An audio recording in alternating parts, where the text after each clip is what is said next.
Aquele barulho, aquele tic-tac pesado que parecia bater dentro do peito da gente, sumiu. O silêncio que ficou não era um silêncio de Deus, meu filho. Era um silêncio gordo, pesado, que parecia que ia sufocar a gente ali na escuridão. E quando eu levantei a lamparina, com a mão tremendo tanto que o querosene quase entornou no chão, eu olhei para os ponteiros de ferro preto na parede.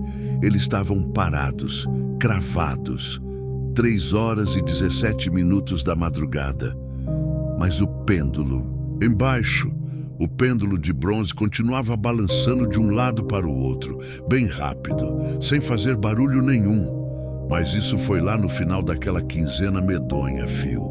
Deixa eu te contar como tudo começou, que eu nunca contei isso pra ninguém. Oi, Phil. Hoje vamos falar sobre o relógio que parava sempre às 3h17 da madrugada. Senta aqui, puxa essa cadeira perto do fogão. Deixa eu te servir mais um tiquinho desse café, que o frio de hoje tá lembrando o tempo de antigamente. Sabe, meu filho, a gente vai ficando velha.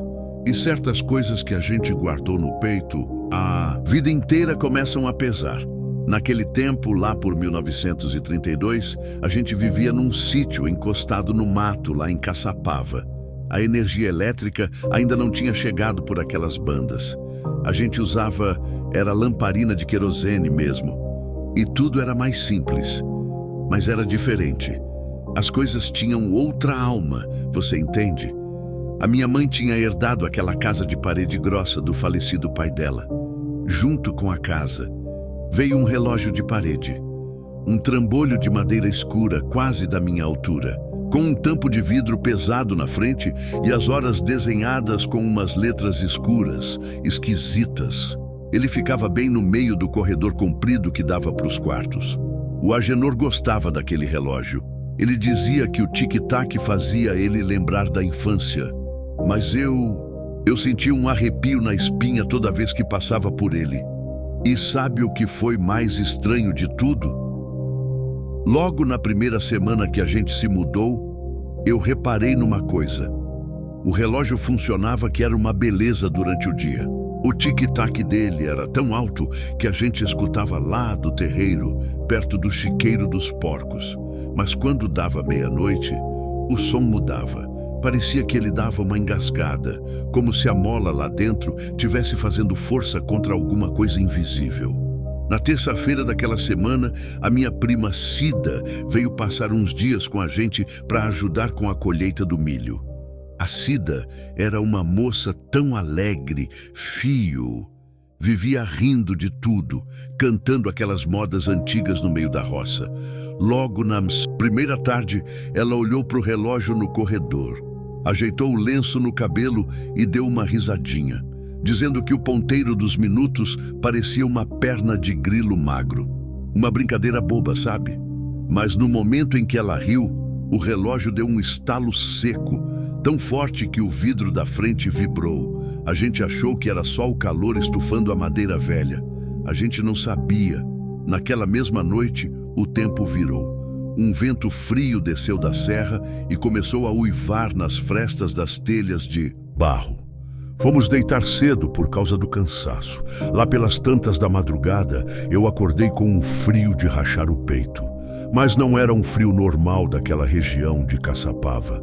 Era uma friagem que vinha de dentro de casa, uma coisa abafada, com um cheiro esquisito de pano guardado em baú mofado, misturado com terra molhada de cemitério.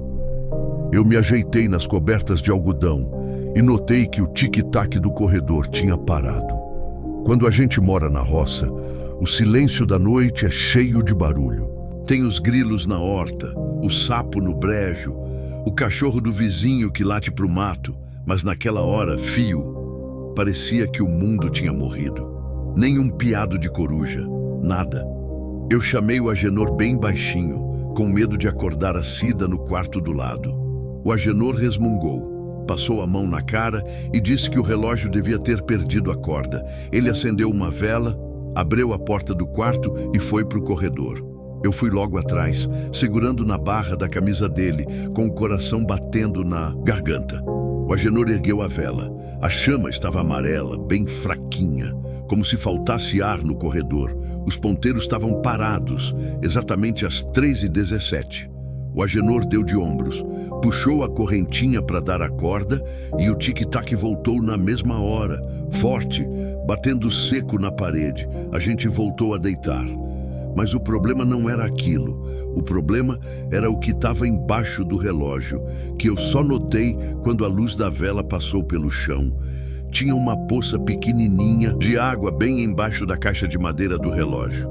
Uma água escura, espessa, que parecia ter escorrido de dentro dele. No dia seguinte, eu comentei com a Cida enquanto a gente descascava o milho na cozinha.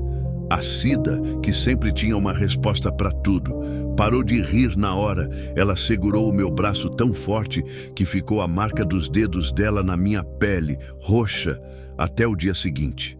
Ela olhou para o chão e cochichou que na cidade dela, quando um relógio parava na hora da madrugada, sem motivo, era porque alguma alma estava tentando avisar que o tempo de alguém ali dentro tinha acabado. O Agenor entrou na cozinha bem nessa hora e achou graça.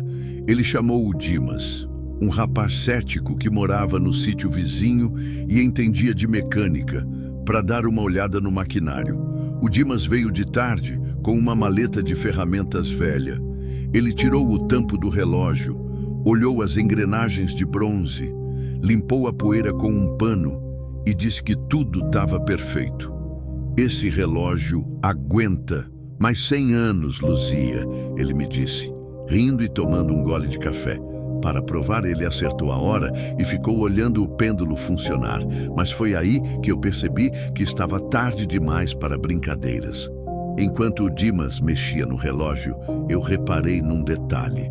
O parafuso que prendia o relógio na parede de pau a pique estava tão firme que a madeira em volta estava até lascada, mas a caixa inteira estava levemente inclinada para a frente, como se algo muito pesado estivesse pendurado em cima dela, puxando o móvel para o chão. O Dimas não viu isso. Ele foi embora rindo, dizendo que a gente estava com assombração na cabeça por falta do que fazer. Naquela noite, a Cida pediu para dormir no nosso quarto, num colchão de palha de milho no chão. Ela estava quieta, com os olhos muito abertos, segurando um terço de madeira que a mãe dela tinha dado. A gente tentou dormir. Quando deu 3 horas da manhã, eu comecei a suar frio. O calor abafado voltou, mas as minhas mãos estavam congeladas. Eu fiquei estática na cama, olhando para o teto de madeira. O tic-tac do corredor começou a desacelerar. Tic-tac, tic. E a cada batida, parecia que um peso enorme caía no chão do corredor, fazendo as tábuas rangerem. Tic, um estalo na madeira, tac, outro estalo, mais perto da nossa porta. E quando deu 3h17, o silêncio desabou de novo. Dessa vez, o Agenor acordou num pulo. O rosto dele estava pálido na penumbra. No chão, a Cida começou a chorar, baixinho, sem emitir som pela boca, só as lágrimas correndo pelo rosto. O Agenor pegou a espingarda de cartucho que ficava atrás do guarda-roupa e a lamparina. Ele estava com o corpo tremendo tanto que o cano da arma batia na madeira da cama. "Fica aqui", ele sussurrou. Mas eu não consegui obedecer, fio. O medo de ficar sozinha naquele quarto era maior do que o medo do que estava lá fora. Nós abrimos a porta bem devagar. O corredor parecia ter quilômetros de distância, comprido, escuro, e aquele cheiro de terra molhada estava tão forte que dava náusea. A luz da lamparina clareou o relógio, parado às 3h17. Mas o pior ainda não tinha acontecido. Quando o Agenor se aproximou para ver o visor, a luz do querosene iluminou o chão. A poça de água escura do dia anterior tinha crescido. Ela vinha de dentro do relógio e corria pelo chão de madeira. Mas ela não estava espalhando de forma normal.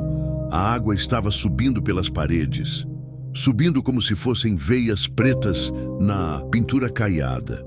O Dimas, que tinha sido tão valente de tarde, tinha deixado uma chave de fenda pequena em cima de um banquinho do corredor. Aquela chave começou a tremer sozinha. dançando no banco de madeira até cair no chão com um barulho estridente. O Agenor apontou a espingarda para o relógio. "Quem tá aí?" ele gritou, com a voz falhando, as veias do pescoço saltadas de pavor. Ninguém respondeu, mas a caixa de madeira do relógio começou a dar uns estalos horríveis, como se ossos estivessem quebrando lá dentro. E foi nesse momento que tudo mudou. De dentro da caixa de madeira, por trás do mostrador de vidro, começou a sair um som. Não era o tic-tac. Era um som de respiração, uma respiração cansada, arrastada, cheia de pigarro, como a de um velho que estava morrendo afogado. A Cida, lá do quarto, deu um grito terrível, um grito que não parecia de gente, e saiu correndo pelo corredor em direção à porta da rua. O Agenor tentou segurar ela, mas ela passou que nem um raio, deixando o terço cair no chão. Quando ela passou pelo relógio, os ponteiros de ferro giraram sozinhos, numa velocidade de tonto, fazendo um barulho de engrenagem moendo carne, e pararam de novo no mesmo lugar. 3:17. O Agenor, num desespero de bicho acuado, puxou o gatilho da espingarda. O tiro estrondou dentro do corredor fechado. O cheiro de pólvora queimou o meu nariz. O barulho quase estourou os meus ouvidos. O chumbo estraçalhou o vidro do relógio e quebrou o mostrador branco em 1000 pedaços. Eu achei que a coisa ia parar ali, meu filho. Eu achei que quebrando o maldito objeto, o terror ia sumir. Mas quando a fumaça da pólvora baixou um tiquinho, eu olhei e eu quis não ter olhado. Por trás do mostrador quebrado, onde deveriam estar as rodas de bronze e as molas que o Dimas tinha limpado de tarde, não tinha metal nenhum. O interior do relógio estava cheio de uma massa cinzenta, úmida, que se mexia devagar, e cravado no meio daquela massa, segurando o eixo dos ponteiros destruídos, tinha um braço humano, seco, escuro, com a pele colada nos ossos, e os dedos compridos estavam segurando o pêndulo por dentro, forçando ele a balançar de um lado para o outro sem fazer barulho. O pêndulo continuava indo e voltando, raspando naqueles dedos mortos. O cheiro que saiu dali de dentro era o cheiro do dia em que o pai do Agenor tinha sido sepultado, anos atrás, num caixão que passou dias na chuva antes de ir pro buraco. A gente não esperou ver mais nada, Phil. O Agenor largou a arma no chão, me pegou pelo braço e a gente correu para fora daquela casa maldita sem olhar para trás. Nós passamos o resto da madrugada no meio do cafezal, abraçados, sentindo o sereno gelado molhar as nossas roupas, rezando tudo que a gente sabia enquanto olhava para as janelas escuras da casa. A Cida, a gente só achou ela de manhãzinha. Ela estava sentada perto do ribeirão, a 2 quilômetros do sítio, com os pés descalços, cheios de terra e sangue. Ela estava com a mesma risadinha boba que deu quando olhou para o relógio pela primeira vez. Mas os olhos dela, os olhos estavam fixos, sem piscar. Ela nunca mais falou uma palavra que fizesse sentido. A alegria daquela moça morreu ali. Passou o resto da vida numa cadeira de balanço lá em Itapetininga, olhando para o vazio e mexendo os dedos da mão direita de um lado para o outro, no ritmo de um tic-tac invisível. O que aconteceu depois disso, eu ainda não consigo explicar direito. A minha mãe vendeu aquele sítio por preço de banana na mesma semana. Um homem lá de Sorocaba comprou a propriedade de porteira fechada, sem querer saber das nossas histórias. O Agenor nunca mais quis tocar no nome de relógios, nem permitiu que nenhum relógio entrasse nas casas onde a gente morou depois. Ele passou a medir o tempo olhando para a posição do sol ou pela luz do dia. Ele dizia que o tempo dos homens pertence a Deus, mas que tem um tempo que corre por baixo da terra e que esse tempo não usa engrenagens de metal para contar os minutos. Minha mãe faleceu faz alguns anos, de velhice, com o coração cansado. No hospital, nos últimos minutos dela, O médico disse que o coração dela foi parando bem devagarzinho. Mas tem um detalhe que eu esqueci de te contar, fio. E é isso que faz essa velha aqui não conseguir dormir direito até hoje. Lembra do terço de madeira que a Cida deixou cair no corredor quando saiu? Correndo? Eu acabei juntando ele do chão quando voltei com os homens da vila de tarde para pegar as nossas roupas. Eu guardei esse terço numa caixinha de metal, lá no fundo do meu guarda-roupa, e nunca mais mexi nele. Só que ontem de madrugada eu perdi o sono por causa dessa dor nas pernas. Estava tudo num silêncio medonho aqui no bairro. De repente, eu comecei a escutar um barulho vindo do quarto, um barulho de madeira estalando, bem devagar. Tique, taque. Eu levantei, acendi a luz da lâmpada e fui olhar a caixinha. Quando eu abri, as contas de madeira do terço estavam se mexendo sozinhas, uma por uma, como se uma mão invisível tivesse contando os mistérios. Eu peguei o meu relógio de pulso antigo, aquele que fica na minha cabeceira, para ver a hora. Ele tinha parado, o fio, o ponteirinho de ferro estava cravado exatamente às 3h17. E a bateria dele tinha sido trocada na semana passada. Sabe, meu filho, a gente acha que enterra o passado na roça, que o progresso e as luzes da cidade apagam essas coisas medonhas.